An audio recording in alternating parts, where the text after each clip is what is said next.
We are officially live, my friends. Thank you.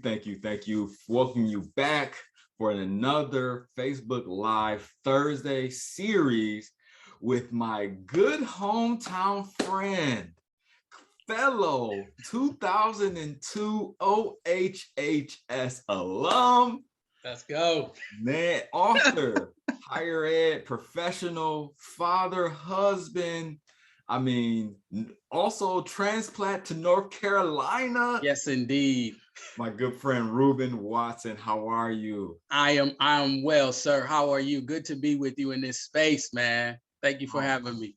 Hey man, it's good to have you here. And I think it's how the timing of how these things happen is always, in my mind, like never coincidence, but it's inspiring. But also recognizing like you are in a space that a lot of folks are talking about right now, which is working with children, and we had and so folks, we getting this thing started, right? We not gonna sugarcoat nothing. We recognize that, the shooting in Texas is a big thing, right? And it will be remiss for us to just ignore it. But also we have somebody here, in Ruben, who has written children's book, who his work beyond the work that he does in his 9 to 5 is focused on developing children. Yeah. And so it's just a special moment to have you here in this space to kind of tell us what you're thinking, what were you experiencing, how were you, kind of working through all that is happening in the United States right now.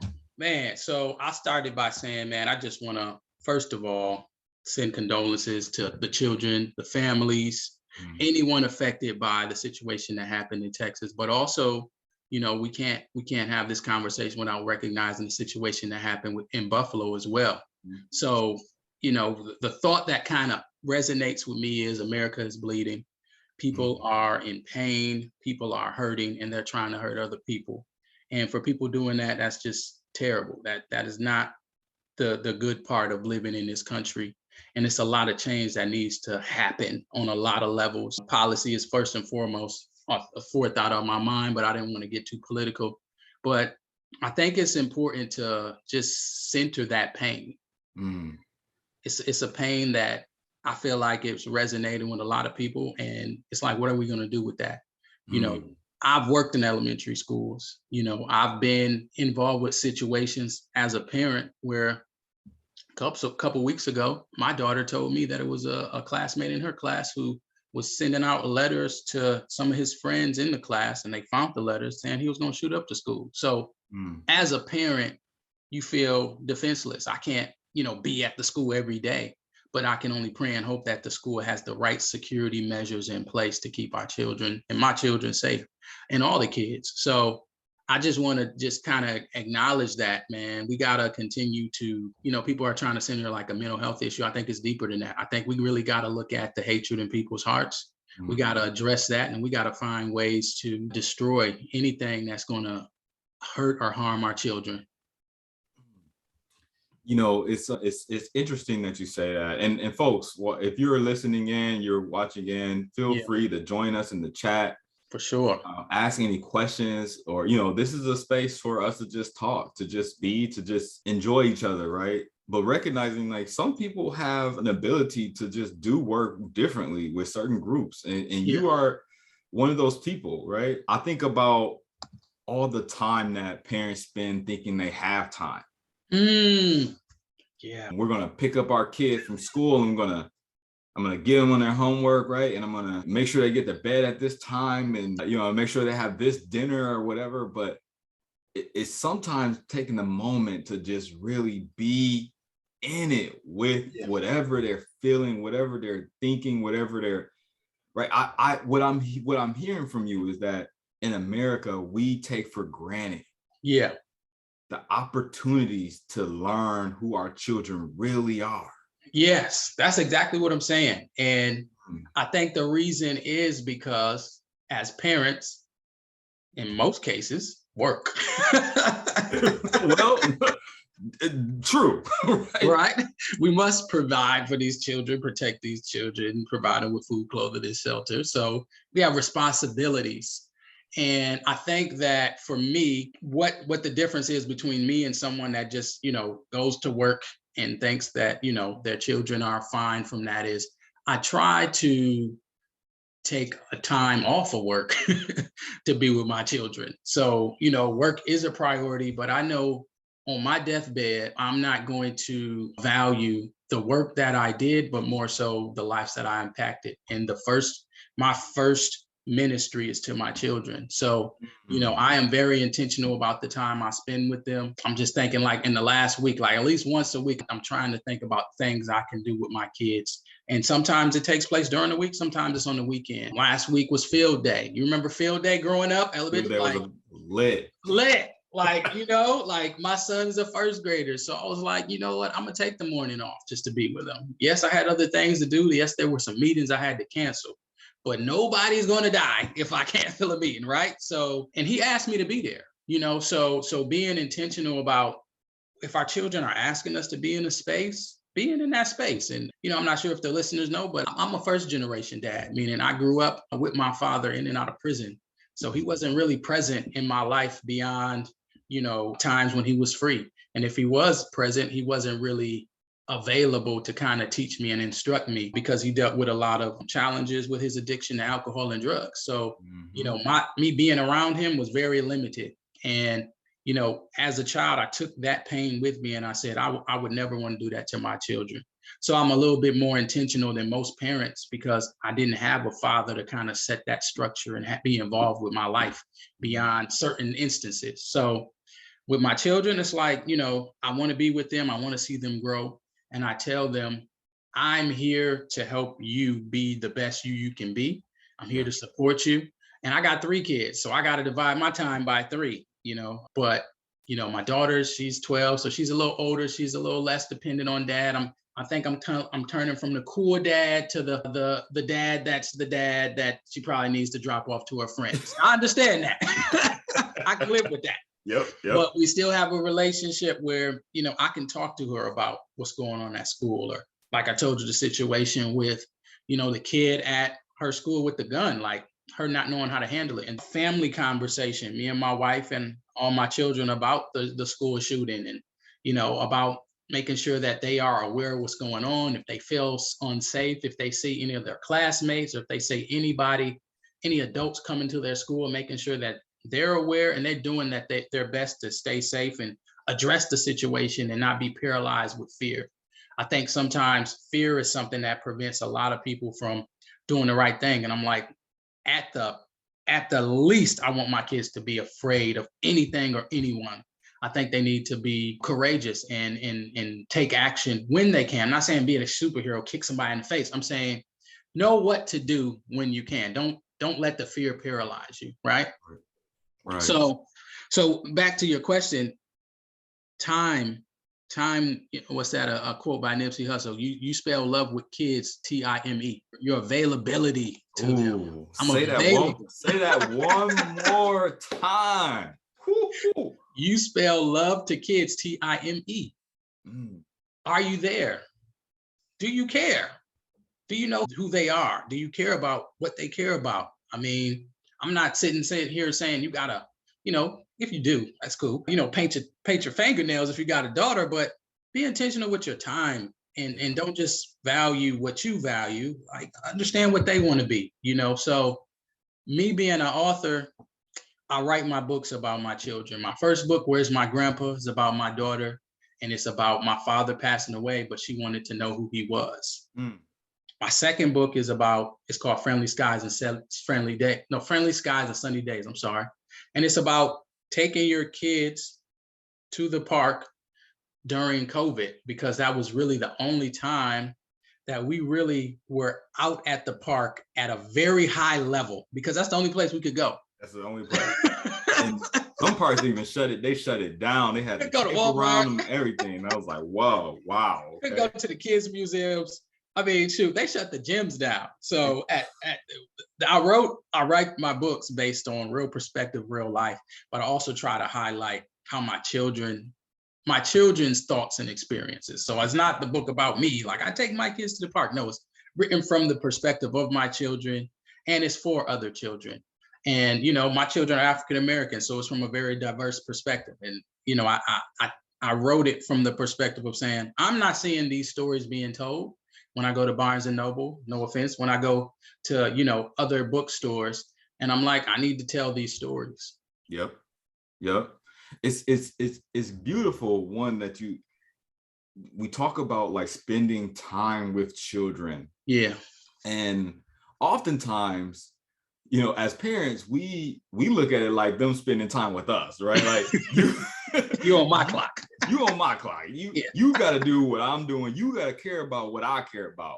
Yep. And a part of that is actually really true. Mm-hmm. Right? Mm-hmm. And so there is a level of intentionality that needs to be had when your children see what you value. Mm-hmm. Yes, right? Absolutely. When the kids get a chance to understand what you care about, because they see it every day. Yeah. That's what should be reinforcing. What am I really spending my time on when I'm in front of them? Absolutely. I agree. Like one thing that I think about is like when I growing up, single parent home is saying, the only father I really know is my grandfather. And if you talk to his kids, right, my mom and aunts and uncles, they'll be like, yeah, he wasn't the grandfather. He wasn't the father that he is the grandfather. Okay. They would openly say that, right? Yeah. But I got a chance to really see what it's like from him to be a good dad, right? Oh wow. His later years. Mm-hmm. And one thing I know for me is seeing my mom do her thing. Yeah. Seeing what she really cared about. Yeah. One was home ownership. Yeah. Right. My mom took care of the house. And that's a big reason why I got a chance to understand and get to know my grandfather, because he was helping out with plumbing, with flooring, with concrete, with, the lawn, with trees, with he helped us see, right? Which helped my mom see, which helped me see. Ooh, generational. Yeah. Right. And home ownership. Yeah. And, I talk all the time about generational wealth. I think that's a big conversation, especially in the Black community. Yeah. And when we don't own, we don't build wealth. Yes. Well, first, let's just say this. When we don't own, we don't build anything. Right. We don't. We rent. And then when we also create space for ownership and building, then we can generate, abundance. Right? Yes, absolutely. I ain't talking about wealth. Like I ain't wealthy, but I built my house. Yes. You know what I mean? Children got rooms. Yes. Our bills are paid. Do you have a landlord? I don't got I'm the landlord. Right? You are the lord of your land. I bought the house in the pandemic. So now post-pandemic, my equity is amazing. Booming. Yes. Right.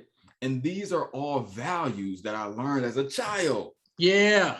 Yes. Right? And so I wonder what's your thought to parents? What's the thing that you making sure you pass down that your children see you do, right? Yeah. Because we get to know them, that's important. But them getting to know us is also a part of that. And I don't think sometimes we are intentional with what they're getting to know about us. Yeah. So one of my key words, and I got this from my wife, so this isn't from me. Shout out to Mrs. Watson. Shout out. So, as men, we focus so much. And if you're on social media heavy like I am, you're focusing so much on getting to the bag, generational wealth. That's important. Very important. Very. No, nothing against that. So I do focus on that with my kids, right? Teaching my kids. My son, he told me I did a stock market activity in the beginning of the year where I let him and my daughter buy a couple stocks. They bought HP and Mattel, and I had them spend on the weekends, check and see if the stocks went up or down, right?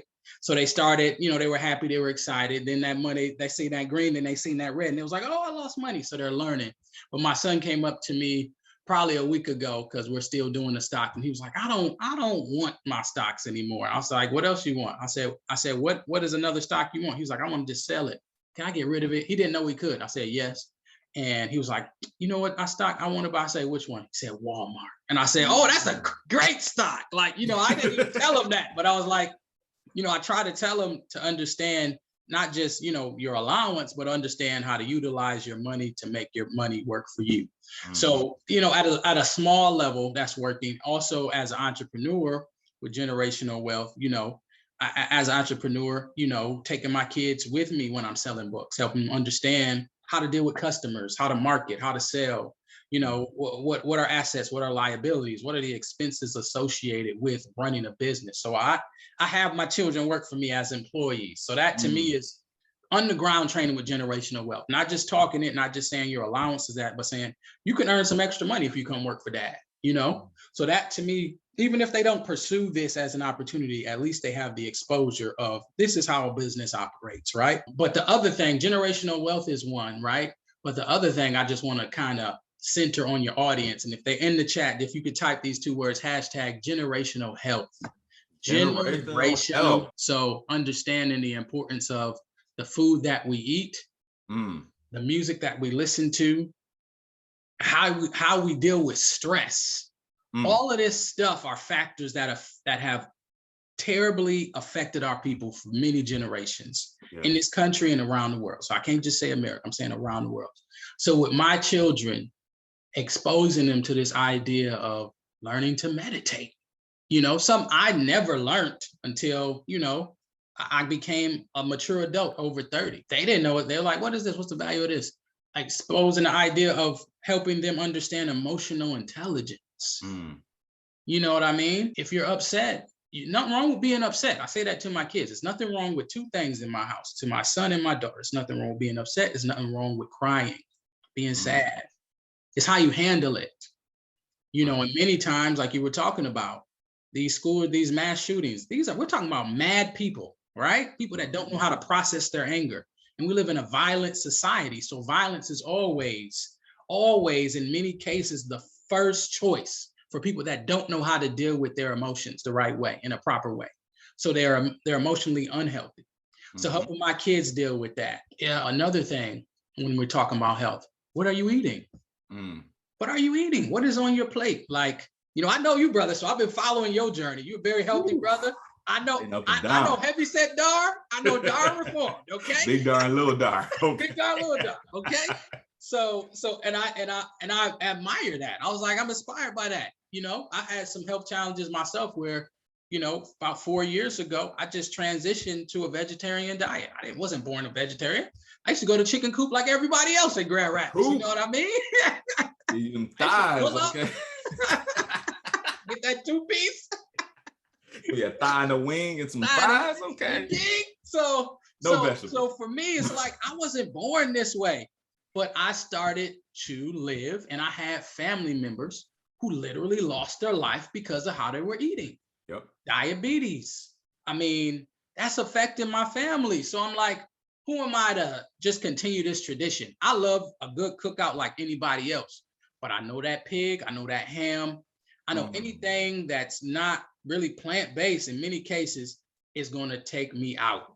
So I had to be intentional with, what I eat, what my children eat. And no, I'm not here saying my children are vegetarians, because they are not. My son is, but that's a different situation. He's a picky eater.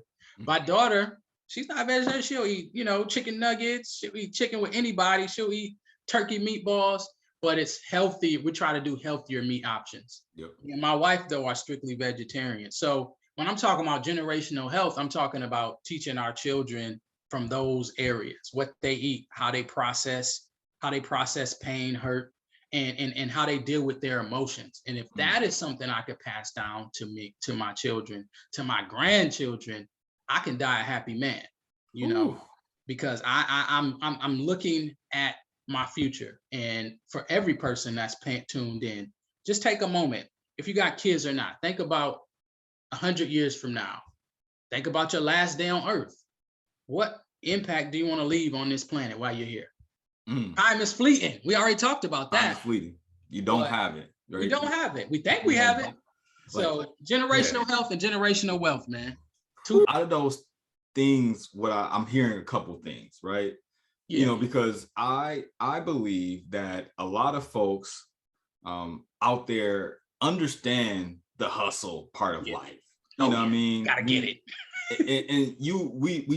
We take those options because we could be stress eating. We're trying to save time. Yeah. Right. Might be even potentially saving money on some of these unhealthy meals. But what I'm hearing you say, in the same way of like entrepreneurship or starting your own business, in the same way of like taking care of your health, making your health your business, is you need structure. Absolutely. Right.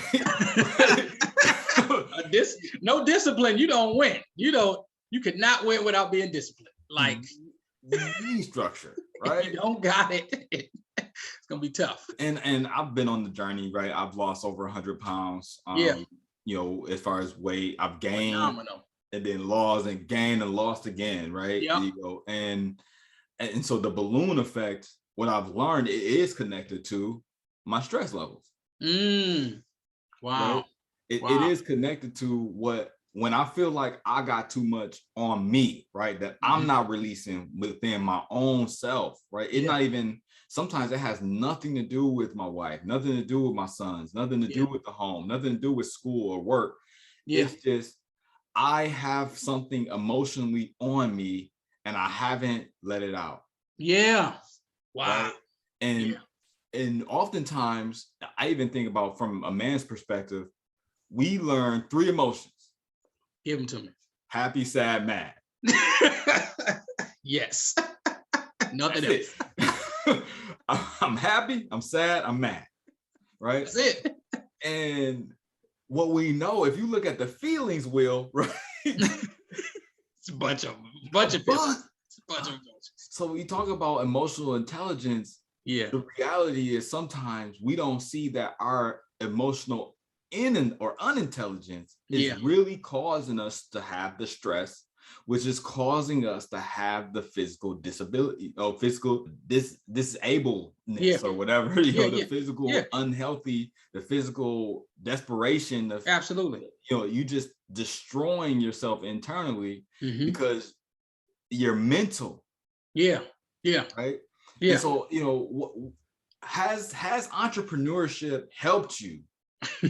Right, in the balancing of that, because people always think when you're an entrepreneur, you work. You ain't got no time to take care of yourself. Right. I wonder, has that helped you find balance? Man, so it has, but it did not at first. Like the balance, I was terrible.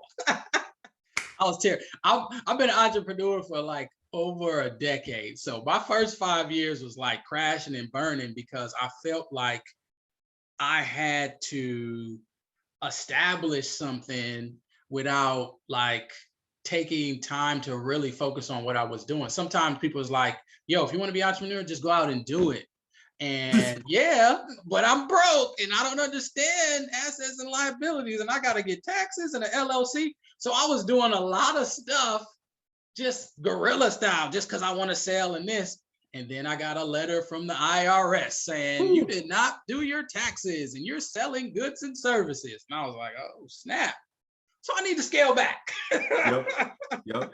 So I learned that I had to learn, but the danger of learning for me, because I'm a learner, I'm like a lifelong learner. The danger of learning for me when I started really pursuing this entrepreneurship is sometimes I'll just learn so much, I'll become like learner paralyzed. Like I gotta read, if it's a book, I want to read I want to read part 2, part 3. And I'm like, sometimes I just need to get 1 or 2 concepts, get what I can get, and then apply. But sometimes I just kind of like fill up my brain with all of these different perspectives. And I'm like, I gotta work on it. But I believe in the value of direct experience of being an entrepreneur, but being an entrepreneur without kids versus with kids is different, right? So back, like I said, I try to involve my family in my entrepreneur endeavors. But before, me and my wife got married, it was like I was an entrepreneur myself. So I had the free time to do what I wanted to do. I was doing like a video production company. I had the time. But with kids, like I said, time is love. So, time with them becomes a challenge when you have other pressing demands from your company. So learning to balance it was my biggest struggle. And I'm not sitting here saying, yo, I figured it out. Like, I'm just better at it now, where, like I said, if it becomes too much, I'm going to scale back on something, whether it's if I have to take a couple of days off of work, if I have to pause other projects I'm invested in. I mean, shoot, I used to do a lot of volunteering outside of the house through different organizations. I had to kind of scale back on that. Yep. So for me, it's more about, what are my priorities? What is most important to me, and what can I get done with the time I have now? Right. So entrepreneurship has taught me not only to make revenue, but to take charge of my time, take charge of what I'm interested in, and then be in tune with, I need to learn sometimes to set up the system and let the system work. I don't got to be at every meeting, fill out every document, sign every paper that moment. Sometimes I can say, all right, this is my entrepreneur time, Saturdays, 9 to 12. If it don't happen 9 to 12, then I get to it Sunday. So entrepreneurship has, like you said, it has forced me to create a structure in my life and carve out the time, because if I don't carve out the time, then I'm not really devoted to it like I could be. Does that make sense? Yep. And shout out to Dr. Mary McConnor in the chat saying learner paralyzed. She likes like interesting concept. Talk a little bit more about that, because I think a lot of folks get out there and be like, I want to start a business. I need to learn right now. And they can't start until they feel like it's perfect.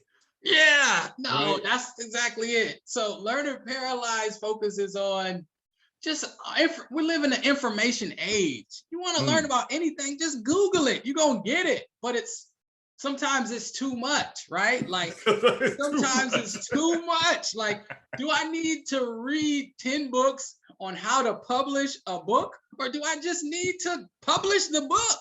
You know what I mean? Like, right. And it's no right answer, right? Like, I've read the books, I've went to the conferences, I got the mentoring, right?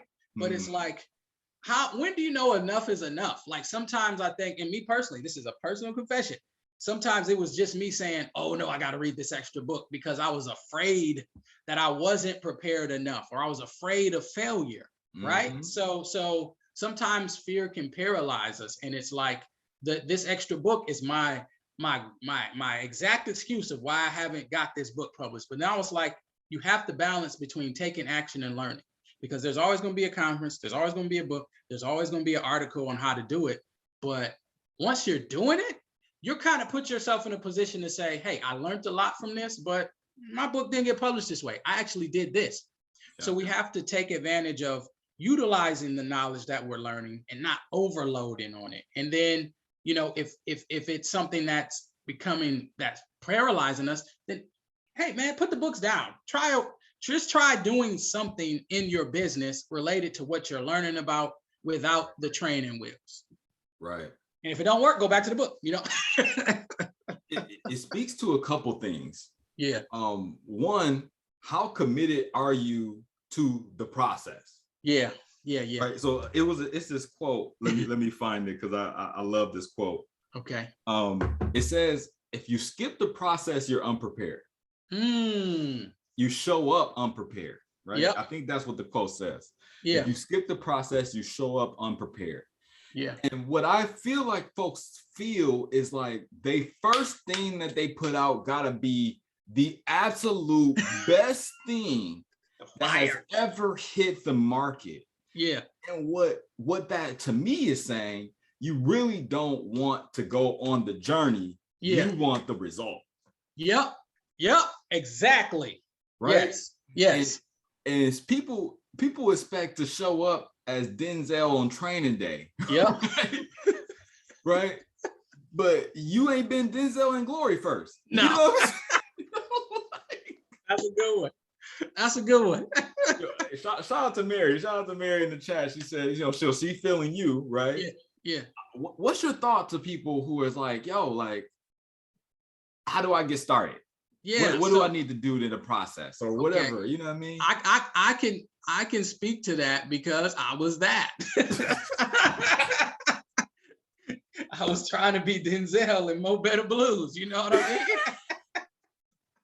So I think failure is something we're afraid of, but failure is the best teacher. Mm-hmm. When I wrote my second book, it was not called Friendly Skies and Sunny Days. It was called Placid Moons and Dreary Nights. Who would want to buy that? And I wrote it, I'll be honest with you, I wrote it from the perspective of it was a very rainy, sad, dark, cloudy night. And I was with my kids and we were just looking at the rain and it was like, okay, but it wasn't inspiring. Like I read it to my daughter and she was like, I don't like that. So, and I was offended at first. I was like, this is pretty good, but I had to change it. I had to change it because what I learned when I talk about learning your customer base as an entrepreneur is people don't care about dreary days. People like sunny days. Okay, especially kids. kids don't remember when it was 30 degrees and oh my gosh, we couldn't go outside. Like that's more time for them to get on their video games and tablets. But on them friendly skies and sunny days, when we going outside to the park and we chasing butterflies and oh my gosh, did you see that snake? Oh, is that a red robin? Though that was when the joy of my children came out. So I learned from that. I failed. That book was terrible. If I would have said dreary nights, like pick up my book, it's about a sad day. No, nobody. So understanding the importance of your message, understanding that it's okay to fail. And the best thing you can do as an entrepreneur is learn to adjust. You know, like adjusting is the most important thing. If you have a product or a service, like test it out. People don't like it. The cupcakes ain't right. All right, what do you think about the ingredients? So my daughter is my muse in my book, but she was also my critic and my editor and somebody that has given me insight into what excites kids. If you're writing a kid's book and you don't got kids reading it, why the heck are you writing kids' books? Like I'm not writing it for adults, you know? So when I'm thinking about entrepreneurship, whatever your field or industry is, you need to be in tune with the people that you are going to provide this product or service. And if they saying it's trash, I mean, everybody's going to have an opinion. But if your overwhelming result is not good, then take the ego out of it. Adjust. It's so interesting that you say that because I think people undervalue the prototyping part of the journey, right? Yeah. And that's exactly what you're talking about when you said, yeah, I wrote the book and I read it to my daughter, who is a part of my audience. Yeah. Right. And she was like, this is trash. And a lot of people be like offended by that. So first, let me shout out to the chat, right? A shout out to Mike, Mike Couch, fellow Grand Mike Rippy. Couch. Yes, sir. Mike, hey, congrats on the baby, Mike. Hey, shout out to that young baby boy. And like we used to work at Burger King together. Right? Yeah, I know that. we used to work at Burger King. That was my first job. I remember getting hired. Mike was already working. Jamon used to work in that as well. Yes. That was a crew, right? That was an interesting crew. Yeah. But you think about like when you go to the mall, right? Go back to, take it back to, the mall days, right? Woodland Mall? Grand Rapids? Woodland Mall. Let's go. You walk through that little food court area and you got all those food little shops, right? Yeah. And you got the one little Asian spot. They like, try it. Try it. They still do that. You want some of this? You want to eat? You want to bite of that? Right? Have one of that. Have one of that, right? Yeah. They giving you the sample for free. Yep. Because they trying to see if you really like it. Yep. And if you get that like, oh yeah, that's they gonna be like $5, right? Give you a whole you know what I'm saying? They got you. They got you. Yeah. And so when I think about like entrepreneurs, especially like folks, in our communities, we're so afraid to give out samples. Ooh, talk that talk. That's true. Yeah. Hey, we so afraid to let Yeah. people see our work. Yeah. Give us feedback. Yep. Right. Yep. I remember being a speaker, and before I was a speaker, I was just doing workshops on campus. Okay. Right. Opening conversations on race was the easiest conversation on race for college students. Yeah. Right? That's what it was. Okay. And it allowed me years to work with my audience on how to craft the message perfectly. Yeah. So that when I spoke to them, it's gonna hit every time. Right. Can I ask you a question? Because I know you're interviewing. Oh man. What did you use to get that feedback? Or was it just them coming to you after the speech, or were you doing surveys? What tool? I'm just wanting for the audience, like how did you get that feedback that really shaped you? So this is what I did, and I hope that people have a community where they can ask for this in return. And so I would do these workshops for free. Okay. One, providing a freemium to get in exchange something that you need. Yes. Right. So a couple things that I've asked for as a service to do for me, since I'm doing it for them for free. One was allow me to record. Okay. Right. Yep. Two was creating a survey and getting the feedback for me. Ooh. Yeah. Right. So because the hard part is I'm very interactive. And so I'm a people person. So when I'm in the space, of course I'm asking questions, I'm getting that feedback in real time. So I got to remember that. Right. What I oftentimes don't remember is let me get that survey information to you. Right. Because I'm so in the moment. I'm so service oriented. I'm so just trying to like weather the questions. I got usually students lined up to come and talk with me. And so I'm like, dang, the one thing I would forget is to get in the survey. And you need that. Yeah. And the beautiful thing about asking somebody else to do it for you is they have the relationship with the audience, not me. So it feels better saying, hey, we hosted this workshop. We would love to get feedback from you on it, right? And then it's going straight to somebody that they trust, so they're going to be more authentic. Right? So it's not going to you. It's not going to me. Well, now it is, right? Because I'm a professional, right? Now I got it. You know what I mean? Like I got this link right in the chat, right? I got the QR code, you know what I'm saying? Like you put the phone on bloop, you know what I'm saying? Like I got it now, right? But when I first started, I was just so trying to I was just so happy to just be speaking to people. Okay. Right? That I just was in the moment. And I'm an in the moment type of person. Yeah. And so, but those were oftentimes the best feedback that I've gotten is usually from people who are the host, right? Not just directly to me. Now, when I bombed it, and I've bombed it a few times, people are not afraid to give you bad feedback. They let it fly, huh? I done had one say like, we wasn't. I wish that we found somebody that was a little bit more qualified. Whoa, hold on. Don't come at my guy like that now. Shout out to Mike saying that bourbon chicken. He knew exactly what I was talking about. That bourbon chicken. What's up? Yo, so that was my experience, right? Now I'm in a place where I know how to do it. I'm gearing people up to give the survey, right? I'm not just pointing it out. I'm not just hitting them hard with it at the end, like, all right, yo, I'm done. Give me a survey. But I'm massaging it, right? I'm saying, hey, this work has been really important to me over the last 10 years, right? I've been doing it because people have provided me feedback that allows me to keep doing it. Yeah. And so if this was something that you learned, if it's something that you gained, if it's something that you would like for me to improve, please, I would love to hear your voice, right? That's it.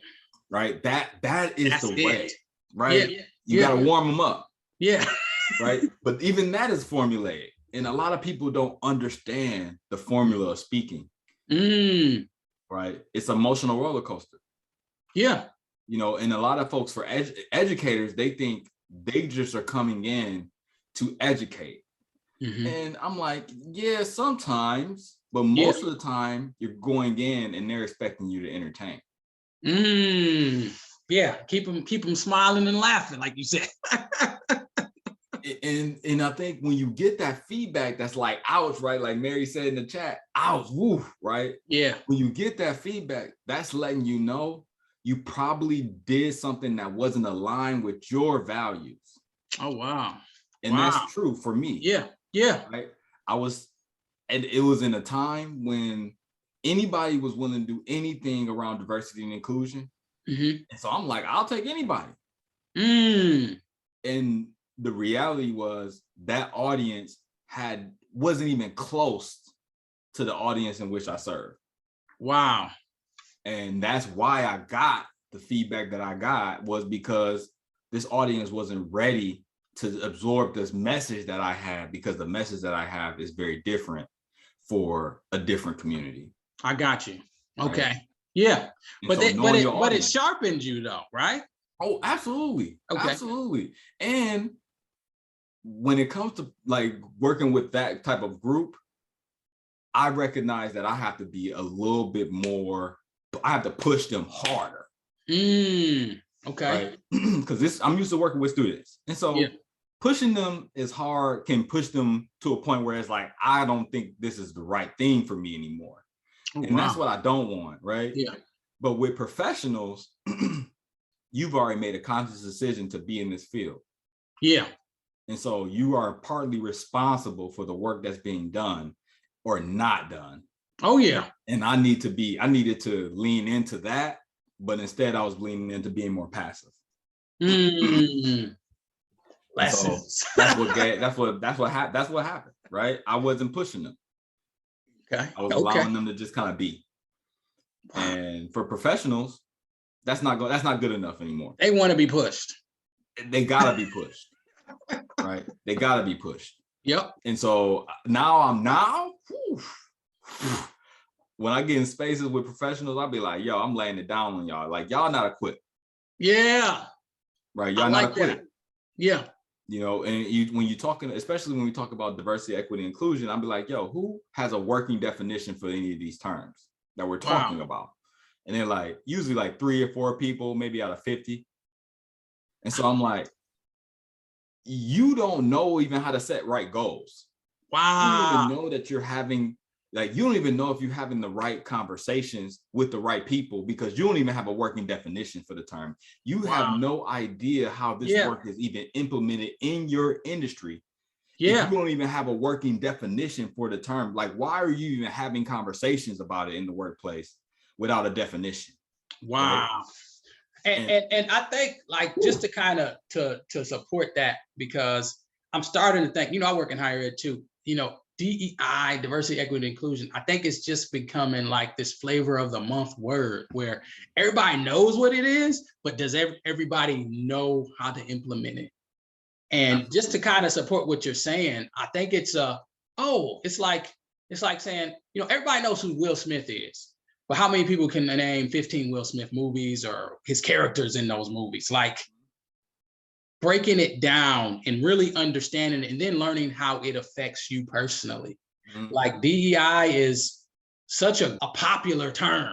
I think it's probably one of the most popular terms, I would say, recently in higher ed. But the implementation, very weak. And again, it's because they have fear on how their understanding is going to impact communities, individuals, without thinking about how it's going to impact them, without thinking about how it's going to impact their work. Right? Everybody wants to solve problems. Everybody wants to be the problem solver. But you haven't talked about what biases led to us having to have this conversation right now. Wow. Right? You haven't talked about what you like. This is a part of the work, right? Is unlearning. Right? So, and I talk about it from 2 perspectives when you talk about individual. There's learning and then there's unlearning. Right. Usually learning is your traits, your skills, the things that give you confidence, your strengths, right? The things that help you know who you are, right? That's what I call leadership work. Right. Inclusion, diversity work is unlearning. That's where we start. Strip stuff down, like take that off. Okay, I got you. As a Black man in diversity, equity, and inclusion, straight Black man, right? I had to unlearn my own homophobic behaviors. Wow. Right? I had to unlearn gender and gender roles, right? That I ascribed to, or that I also put others in. Wow. Right? I had to unlearn my own racial biases, not just about Black people, right? About white people, Latino, right? I had to unlearn. Wow. Before I can learn. So before I can add my traits on, right? Before I can add my strengths on, before I can talk about the skills that I have and add it on to diversity, equity, and inclusion lens, I need to, because all I'm doing then, if I don't unlearn, all I'm doing is adding charisma onto oppression. You're continuing it. All I'm doing, you deep, see, man. you know what I mean? Like, I get it. Shout out to Mary, right? Shout out to Mary. The process is about holding yourself accountable and responsible for the work that hasn't been done in your roles, right? Wow. And so let's talk about roles of fatherhood, motherhood, home, right? Those are roles in which that we play a part in. And so if we've never had the conversation with our children, if we've never had the conversation with our friends, if we've never had the conversation with our neighbors, community members, etc., we haven't done our own work. Right? And people want to talk about changing the world. People want to talk about changing the country. People want to talk about changing states. People want to talk about changing cities. When the reality is most people don't have power to do so. Wow. Yeah. Right? Absolutely. Your citizenship starts in your house. Yep. Right? Yep. And then it might go to your department, right? Your friend group. Yep. Your community. Right. It doesn't give you citizenship to change an organization in total. Right. And so this is where folks get it messed up. They think that that's their job, is to change the organization, when the reality is, are you the CEO? Right. Are you the person in charge? The person that makes the decisions on what the changes are. I got you. If the CEO is a part of your group and community, then that's where you do have influence. But are you using it? Or are you too afraid? To show that that's what you value. Or are you putting, again, your charisma? Like, charisma is one of my top strengths, one of my top traits. Are you putting that on top of oppression? Oh, wow. So are you making it cool for people to oppress others in your space, in your presence? Yeah. And that should not be happening. And that's what happens when you don't do the unlearning. Okay. But people want to jump straight into solving problems. And that's the problem. And that's the problem. I love it. Oh man, this is heavy. My bad, y'all. I went on. This was supposed to be about Ruben. You know? No. This is good. This is doing the good work, man. And I think the good work needs to be done based on what you're saying. And I definitely want to continue that conversation for real. Like, that's important, man. And those are the type of conversations I believe need to be had in more professional spaces. Because if we don't, then we're gonna get the same old same. Yep. And it's not even appropriate at this point to continue with those mindsets without addressing that. That's how you continue to get. I don't know if you saw the Juneteenth. Oh my God! And it was trademarked, bruh. Did you notice that the TM on that joint? Juneteenth was trademarked. Oh no, I didn't know. Walmart.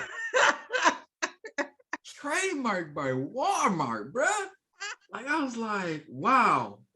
One, I wonder, two, so a couple of things. I wonder, one, would they even let a Black organization trademark trademark Juneteenth? Would they let? I don't even know. Walmart is the only, I think, one of the only corporations that can literally trademark a holiday. Like, how do you do that?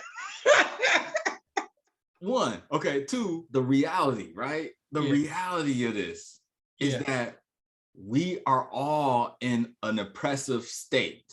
Yes. We are all in 100%. an oppressive community. That's what we learn. It's generalized. Yeah. Right. So like when you say things like we grew up saying things like you were gypped, literally not knowing that like gypsies is a community and they talk about being like stealing from them, right? Like they are stealers, right? You know, like not knowing those things. Yeah. And those are just common things, right? Saying like that's so, G, that's so G, right? Like as relating to things not being cool. Yeah. Yeah. Or you ever heard you're an Indian giver? You know what I'm saying? Like, but if you know the history of the Indian was stolen from. This is normal. Yeah. So that's the thing. Like, if we don't do our own work, we show up trademarking Juneteenth. Yeah. As one of the major, say that your organization got no Black people on it without saying your organization got no Black people on it. Okay. You know what I'm saying? Say your marketing team ain't got no Black people on it without saying your marketing team ain't got no Black people on it. You know what I'm saying? It was a dead giveaway. You saw it? Like, whoa. How did that meeting go? Who woke up that morning and was like, I got the biggest idea right now? Yo, I got it. And not only that, those colors, like, where did they come from? Those flavors, where did they come from? Like, yo, it made it all the way to the aisle. I think you need to be contacted by a Walmart representative to do some consultation on how to do the good work. Yo, this ain't the first time Walmart have messed up. They'd had that. I don't know if they had the wiggy wig wave or whatever that was. I remember it was like one of them wigs or something that had like a do-rag attached to it. It was crazy, bro. And they call it the wiggity wag wavy or something like that.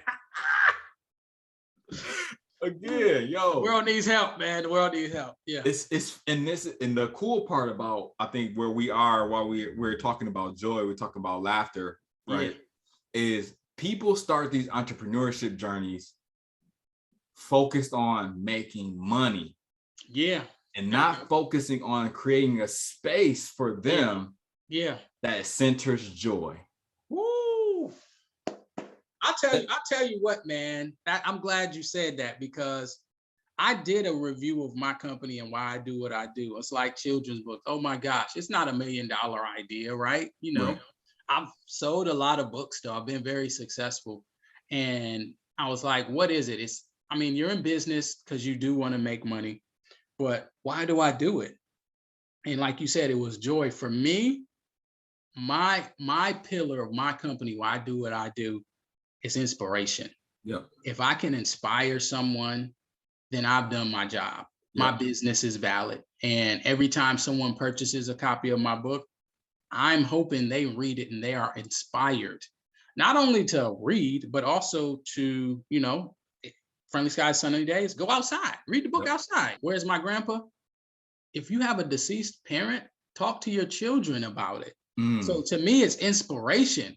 And, if we can inspire people like, Walt Disney or anything, like any of these companies where it's like, anytime you see a brand from them, like it's a certain feeling. If I can do that, then I've done my job. Like if I can lead someone to understanding this story is just a opportunity for you to really tap into what inspires you. Or if I can tap into even like someone to even write their own story. Like, I'm not saying I got all the stories. I'm saying, if you don't like something in my story, how about you write a version of it that you want to share with the world? It's inspiration. But for me, it's more about, being an entrepreneur, understanding the business side is very important, but understanding the reasoning behind why you are providing your product or service in the marketplace. Mm. And mine is inspiration. If I can inspire you, that's currency for me. Yep. Because you are taking a piece of what I wrote it for. I wrote it because I was inspired. I was inspired by the children's books I read. I was inspired when I had a story, reading with my cousins, or my mom used to drop me off at the library as a kid. When I used to be able to have those times at Grand Rapids Public Library, man, it saved me from a lot of trouble on the weekends as a youth in the inner city growing up. And it may be looked at as nerdy, but like I said, I'm cool with that. I accept who I am, and I told my wife, even when I retire, I want to work at a library. That's what I'm gonna do. I'm gonna just work at a library. I'm gonna open a library. I'm going to be around books where information is being shared and where there's an opportunity for people from the community to learn and apply themselves. And learn is always about like just learning for to learn a new skill. Sometimes just learning to be inspired and learning to inspire others. Yep. Ooh, man. That's so good. That's so good. Even Mary said, if I can inspire you, that's currency for me. That's it. Getting bars right now. Bars, okay? Bars. Make it rain inspiration. And here's where I jumped into this world, right? I was unhappy with how my organization was doing diversity work. Wow. Yeah. And in me thinking that I'm doing it out of my genuine heart and love, and getting pushback from VPs, from directors, literally getting embarrassed in front of 200 or so people. Oh man. It was in that moment that I felt like, wow, like I need to get out of this. Wow. Like, I need to make a decision to find a space where I can do this work without interruption. Yeah. Right. Without somebody feeling like I have malicious intent. Yeah. Without the institution thinking I'm trying to betray them. Wow. And that's why I started doing the good work, was because when I did race work on campus, it wasn't accepted.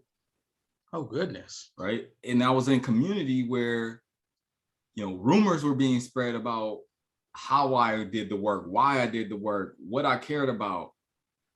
And when the reality is I was just trying my best to be of service. Wow. Right. And I've had a VP literally come into like a racist incident happened. I'm the racial coordinator. Mm-hmm. Bring students together to talk about their feelings and get my outline snatched from me, like out of my hands. Yikes. Like finger in my face, like, no, we ain't doing none of this. Whoa.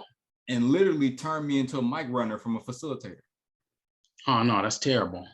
And I'm like looking at this VP, and I'm like, in my mind, I'm like, is this what I have to look forward to in my career? Oh no. And this is why I quit. Right? That's when I quit my job. And motivation. My top strengths are maximizer, right? Charisma. Yeah. And I had no idea that my career was preparing me to become a college professor. Wow. Right? Quitting that job opened the door for me to literally take a position to be a teacher at a university. And I've been teaching ever since. Right? But sometimes we are so afraid of making that pivot because we don't want to let our family down. We in this really amazing position, right? We have people who working with us that look up to us, and we don't want to let them down. Right. We are so tied to being in a 9-to-5 that we feel like that's what validates us. That's what makes us who we are.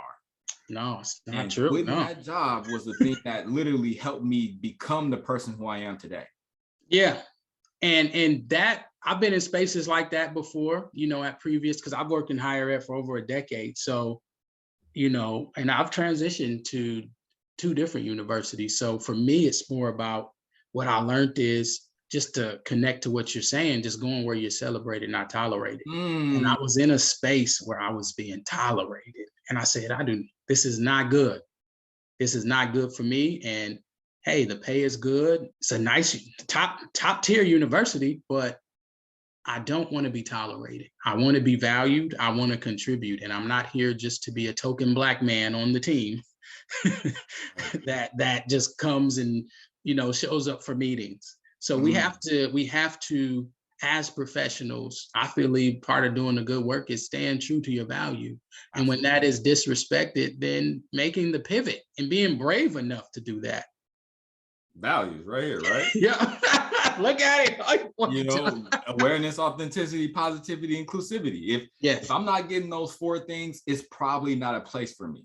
Yeah, 100%. Right? And like you said, you can't be afraid to leave tables that are no longer serving you. Yep. So you can find tables that will. Woo. Yeah. Now you dropping bars. Let's go. Y'all better get some new tables. We can keep going, but it is 1 o'clock. 1 o'clock. Wow, that time went by so fast. Thank you. I want to thank everybody in the chat, right? I want to thank Diane. I want to thank Vera, my cousins, right? Yeah. My cousins showed up, which I love. My cousins be showing up, right? Come on now. Mary, Dr. Mary McConnor, Dr. Mike Couch, right? Thanks, Doc. And being in the space with us, this has been an amazing opportunity. I always want to say, I want to leave this space with 2 things. 1, there's folks who want to be on the show. Reach out to me, message me, let's do this. If you want to talk about entrepreneurship, diversity, inclusion, you want to talk about finding your purpose, you want to talk about whatever's on your heart, and you can do it for an hour. Let's go. Right? The 2 last thing is I always like to leave with the last word. So, or give you the last word. Where can folks find you? Where can folks find your work? How can folks connect? Yeah. So connect with me. I'm on Instagram. You can follow me on LinkedIn too. All my professionals, Ruben Watson. But on Instagram at Watson Family Lit. You can purchase my books. It's a little blurry. It's a little blurry. Where's my grandpa? But at Watson Family Lit, you can purchase my books. They're available on Amazon, Etsy. And, I commend you. Thank you for giving me this opportunity, man, to have such a rich discussion. Keep doing the good work, my brother. Hey, as always, everybody, keep doing the good work.